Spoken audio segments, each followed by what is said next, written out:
அனைவருக்கும் வணக்கம். இந்த நாள் இனிய நாளாக அமைய வாழ்த்துக்கள். ஏல்பி ஜோதிடர், ஜோதிட ஆசிரியர் டாக்டர் சாந்தி தேவி ராஜேஷ்குமார். அன்றாட வாழ்க்கையில் தினம் மக்கள் போராடிக்கிட்டு இருக்கக்கூடிய ஒரு நிகழ்வு பண தேவை அப்படிங்கிற ஒரு நிகழ்வுக்காக தாங்க. சரி, இந்த பணம் நமக்கு வரணும், வந்த பணம் நம்ம கையில் தங்கணும் அப்படின்னா என்ன பண்ணுறது? நமக்கு பண தேவைகளை கொடுக்கக்கூடியது இந்த 2ஆம் பாவகம் தான். அப்போ அந்த 2ஆம் பாவகம் தான் நம்மளுடைய வருமானத்தை பற்றி சொல்லக்கூடியதாக இருக்கும். அப்போ இந்த வருமானம் எந்தெந்த லக்னத்திற்கெல்லாம் லாக் ஆகும் அப்படின்னு பார்த்துடலாமா? எப்படி இருந்தால், என்ன அமைப்பில் இருந்தால் அது பிரச்சனைகளை தரும் அப்படிங்கிறத நம்ம கொஞ்சம் கவனிக்க வேண்டியது. கன்னி லக்னத்திற்கு பணத்தை கொடுக்கக்கூடியவர் யாராக இருப்பாங்க?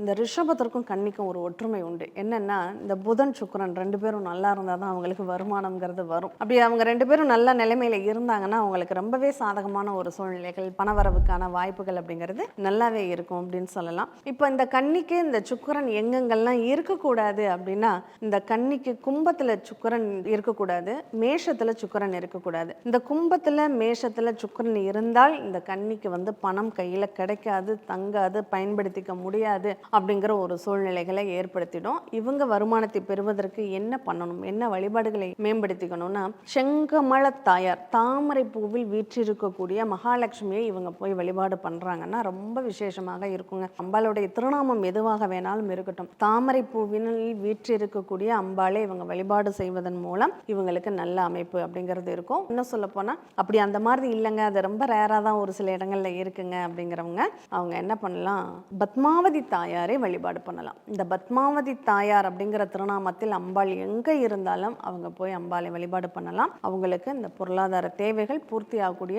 வாய்ப்புகளை கொடுக்கும். எதுக்காக வழிபாடுகளை சொல்றோம் அப்படின்னா, அங்க போய் நம்ம நிர்மலமான மனதோட நம்ம வேண்டுதல்கள், பிரார்த்தனைகள், வழிபாடுகள் மேற்கொள்ளும் போது நமக்கு ஏற்படக்கூடிய அந்த தடைகளுக்கான ஒரு நிகழ்வு ஓப்பன் ஆகும், பாதைகள் கிடைக்கும். அந்த பாதையில நம்ம பயணிக்கும் போது நமக்கு நல்ல வாய்ப்புகள் அப்படிங்கிறது உருவாகும். சரி, இப்ப துலாம். இந்த துலாமுக்கு பணவரவை பூர்த்தி செய்வதற்கு என்ன பண்ணணும்? பொதுவாக இவங்களுக்கு ஏன் பண தடை அப்படிங்கிறது ஏற்படுது தெரியுமா? இந்த துலாம் லக்னத்திற்கு செவ்வாய் நல்ல இடத்துல இல்லை அப்படின்னா இவங்களுக்கு கட்டாயம் பண பிரச்சனைகளை இவங்க கண்டிப்பா சந்திப்பாங்க அப்படின்னு சொல்லலாம். குறிப்பா இந்த செவ்வாய் எங்க இருக்கக்கூடாது அப்படின்னா, மீனத்திலேயோ ரிஷபத்திலேயோ இந்த செவ்வாய் இருக்கக்கூடாது. இருந்தா என்ன ஆகும், பணம் எல்லாம் வரும், அவங்களால அதை சரியாக கையாள முடியாது அப்படிங்கிற ஒரு சூழ்நிலைகள் இங்க நிச்சயமாக இருக்கு. அதனால இந்த இடங்கள்ல இருக்கும்போது கண்டிப்பா இவங்க யாரை வழிபாடு பண்ணணும் அப்படின்னா, பெருமாளை வழிபாடு பண்ணுங்க. அந்த பெருமாள் சொர்ண ஆகர்ஷ்ண பெருமாளாக இருக்கிறது. அதாவது பெருமாள்ங்கிறத நம்ம சிவபெருமானையும் எடுத்துக்கலாம், அங்க மகாவிஷ்ணுவையும் எடுத்துக்கலாம். இங்க சொர்ண ஆகர்ஷ்ண பைரவரை வழிபாடு பண்ணுங்க. அதுவும் எப்போ செவ்வாய்க்கிழமை என்று போய் வழிபாடுகள் பண்ணுங்க,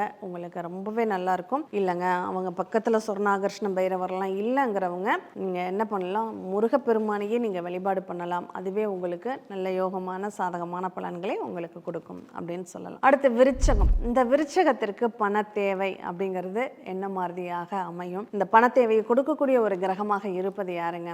தனகாரகன்னே பேர் அவருக்கு, குரு பகவான் தான். இந்த குரு பகவான் நல்ல அமைப்பில் இருந்தால் விருச்சகத்திற்கு பண தேவைகள் அப்படிங்கிறது பூர்த்தியாகும். அவங்களுக்கு ஒரு நல்ல நிறைவான பொருளாதார வளர்ச்சி அப்படிங்கிறது கிடைக்கும். இந்த குரு பகவான் நல்ல நிலையில இல்லை அப்படின்னா கண்டிப்பா அவங்க பண பிரச்சனையினால கஷ்டப்படுவாங்க, கவலைப்படுவாங்க. அவங்களுக்கு அந்த பண தேவைகள் பூர்த்தி ஆகாது அப்படிங்கிற ஒரு சூழ்நிலை இருக்கு. இந்த குரு பகவான் விருச்சகத்தை பொறுத்தளவுல மேஷத்திலேயோ மிதுனத்திலேயோ இருக்கக்கூடாது. இருந்தா அவங்க அந்த பண தேவைகள், பணம் கிடைச்சாலும் அவங்களால பயன்படுத்திக்க முடியாது அப்படிங்கிற ஒரு சூழல் இருக்கு. இதுக்கு இவங்க என்ன பண்ணணும் அப்படின்னு சொல்லி கேட்டா, பொதுவாகவே இவங்க மஞ்சள், இந்த மஞ்சளை, அதுவும் குறிப்பா இந்த கருமஞ்சள்னு ஒரு விஷயம் இருக்கு, நாட்டு மருந்து கடைகள்ல கிடைக்கும். இந்த கருமஞ்சளோட கஸ்தூரி மஞ்சளையும் அரைச்சு அவங்க சுவாமிக்கு அபிஷேகம் பண்ணி நவகிரகத்தில் உள்ள குருவை வழிபட்டு வர்றாங்க அப்படின்னா இவங்களுக்கு கண்டிப்பாக அவங்களுக்கு அந்த பண வரவுக்கான ஒரு வாய்ப்புகளையும் வரத்தையும் அந்த பிரகஸ்பதி அப்படின்னு சொல்லக்கூடிய குரு பகவான் கொடுப்பாரு அப்படின்னு சொல்லலாம். சரி, அடுத்து தனுசு. தனுசுக்கு பண தேவைகளை பூர்த்தி பண்ணக்கூடிய கிரகமாக வருவது யாரு? வேற யாருங்க, எல்லாரும் பயப்படக்கூடிய ஒரு கிரகம் தான், சனி பகவான். இந்த சனி பகவான் அவங்களுக்கு நல்ல அமைப்புல இருந்துட்டாங்கன்னா அவங்களுக்கு பொருளாதாரத்தில் நல்ல வளர்ச்சிகளும் மேன்மைகளும் அவங்களுக்கு லாபங்களும் கண்டிப்பாக கிடைக்குங்க. இந்த சனி பகவானை தான் அவங்க கும்பிடணும். சனி பகவானை கும்பிடணும்னா என்ன பண்ணணும், இந்த சனி பகவான் இவங்களுக்கு எங்க இருக்கக்கூடாது, நல்ல இடத்துல இருந்துட்டா கண்டிப்பா சனியை போய் கொடுப்பார் இல்லைன்னு சொல்லியிருக்காங்க. அதனால பணத்தை அள்ளி அள்ளி கொடுப்பாரு. அவங்க பயன்படுத்த முடியாத அளவுக்கு மக்களுக்கு ஏழைகளுக்கு தான தர்மங்களை கொடுத்துட்டு இருக்கக்கூடிய அமைப்பில் அவங்களுக்கு நிறைய பண தேவைகள் அப்படிங்கிறது பூர்த்தி ஆகும். அதுவே அந்த சனி பகவான் நல்லா இல்லைன்னா வச்சு செஞ்சிடும். கஷ்டம்னா கஷ்டம், சொல்ல முடியாத ஒரு கஷ்டத்தை, பண தேவைகளை அவங்க சந்திப்பாங்க அப்படின்னு சொல்லலாம். சரி, இவங்க என்ன பண்றது அப்படின்னா, இந்த சனி பகவானுடைய அதிதேவதையாக இருக்கக்கூடியவர் பைரவர். பைரவருடைய அந்த மற்றொரு அவதாரம் அப்படிங்கிறது சொர்ண ஆகர்ஷண பைரவர். இந்த சொர்ண ஆகர்ஷண பைரவரை நீங்க வழிபடும் போது கண்டிப்பா அதுக்கான மகத்துவத்தை அந்த பைரவர் உங்களுக்கு கொடுப்பாரு. அது என்ன கிழமை இல்லைன்னா சனிக்கிழமை என்று நீங்க வழிபாட்டு வர்றீங்க அப்படின்னா ரொம்ப விசேஷம். வியாழக்கிழமையும் வழிபாடு செய்யலாம். ஏன்னா குருவுக்கு, சனி பகவானுக்கு குருவாக இருக்கக்கூடியவர். அதனால வியாழக்கிழமையிலையும் போய் அவரை வழிபாடு பண்றது உங்களுக்கு சிறப்பான பலன்களை ஏற்படுத்தும். அடுத்து மகரம். இந்த மகர லக்னத்திற்கு யாரை வழிபாடு பண்ணணும்? இந்த மகர லக்னக்காரங்களும் சனி பகவான் தான் பணத்தை கொடுக்கக்கூடிய கிரகமாக இருப்பாங்க.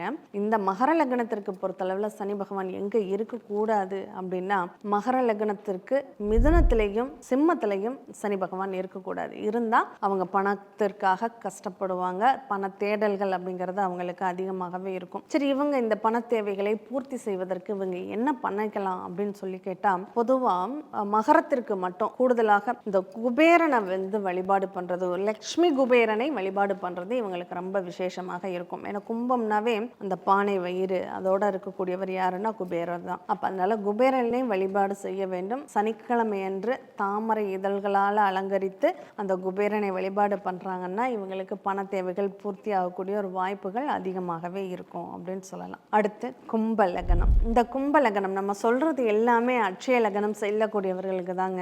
அதனால அட்சய லக்னம் உங்களுக்கு கும்பம் போகுது அப்படின்னா உங்களுக்கு பணவரவை தரக்கூடியவராக இருக்கக்கூடியவர் அந்த குரு பகவான் தான். அந்த குரு பகவான் உங்க ஜாதகத்துல நல்ல அமைப்புல இருந்துட்டா அந்த குரு கடாட்சத்தோடு அருளும் பொருளும் உங்களை தேடி வரும் அப்படின்னு சொல்லலாம். அப்ப அருளோடு பொருள் இருந்தால் மட்டும்தான் நம்ம வாழ்க்கையில ஜெயிக்க முடியும், நன்மைகளை பெற முடியும் அப்படிங்கிற ஒரு அமைப்பு இருக்கு. முக்கியமா இவங்களுக்கு எங்க இருக்கக்கூடாது அப்படின்னா, இந்த கும்ப லக்னத்திற்கு கடகத்துல குரு இருக்கிறது நல்லது தானே அப்படின்னா, ஜாதகர் அந்த குருவால பயன்பெற முடியாது அப்படிங்கிற ஒரு நிகழ்வு இருக்கு.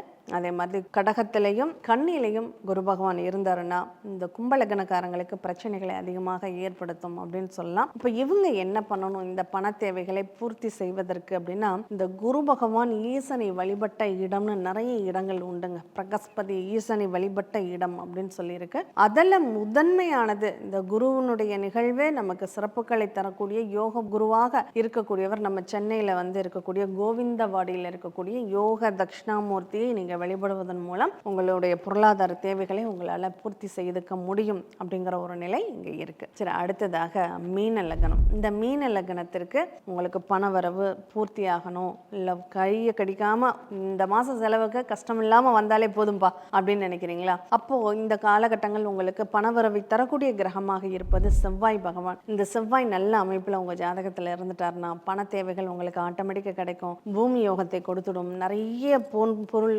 அப்படிங்கறதெல்லாம் சேர்ப்பீங்க. அதே செவ்வாய் நல்ல இடத்துல இல்லைன்னா காசை கொண்டு போய் வேஸ்ட் பண்ணிட்டு பணமே வராத ஒரு சூழ்நிலையை தந்து வாழ்க்கையில நிறைய கஷ்டங்களையும் ஆரோக்கியத்துல பிரச்சனைகளையும் சந்திக்கக்கூடிய ஒரு அமைப்பை ஏற்படுத்தணும். ஏன்னா இவங்க பொதுவா இந்த செவ்வாயினுடைய நிலை 2ஆம் இடத்தை செவ்வாய் இயக்கிறதுனால இவங்க பெரும்பாலும் அந்த மாமிச பிரியர்களாக இருப்பாங்க.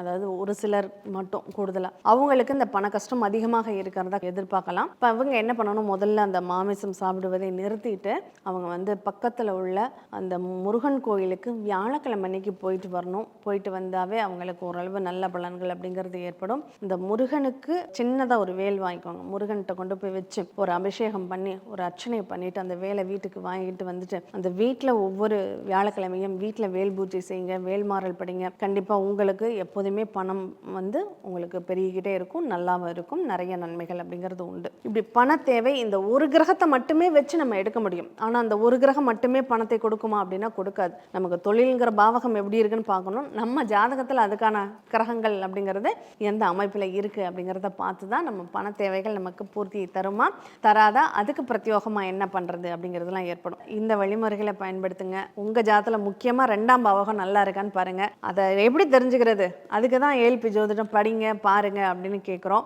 நீங்கள் படிக்கிறீங்க பார்க்குறீங்க அப்படின்னா கண்டிப்பாக உங்கள் வாழ்க்கையிலையும் நல்ல மாற்றங்கள் முன்னேற்றங்கள் நிச்சயமாக கிடைக்கிறத உங்களால் உணர முடியும். முடியுங்க. ஏன்னா நமக்கு எங்கே போகிறது எப்படி போகிறதுன்னு தெரியாமல் நமக்கு எண்ணம் போல் வாழ்க்கைங்கிற மாதிரி நம்ம வாழ்ந்துட்டு இருக்கோம். நமக்கு என்ன மனசில் தோணுதோ அதை செய்கிறதும் அப்படின்னு. அது எல்லாருக்குமே குருட்டாம்பாக்கில் 100ல் ஒருத்தருக்கு வேணால் சக்ஸஸ் ஆகுமே தவிர எல்லாருக்கும் அது சக்ஸஸ் ஆகுமானா கண்டிப்பாக ஆகாது. அப்போ நீங்கள் என்ன பண்ணணும்னா ஜோதிடத்தை முதல்ல தெரிஞ்சுக்கோங்க. நம்ம வாழ்க்கையில் என்னென்னலாம் நமக்கு விதிக்கப்பட்டிருக்கு, நம்ம தலையெழுத்துங்கிறதே ஜாதகம் தான். கண்டிப்பாக படிங்க, பாருங்கள். கண்டிப்பாக உங்கள் வாழ்க்கையிலும் ஒரு நல்ல மாற்றங்கள் ஏற்படும். மீண்டும் இனியதொரு நிகழ்வில் சந்திப்போம். நன்றி, வணக்கம்.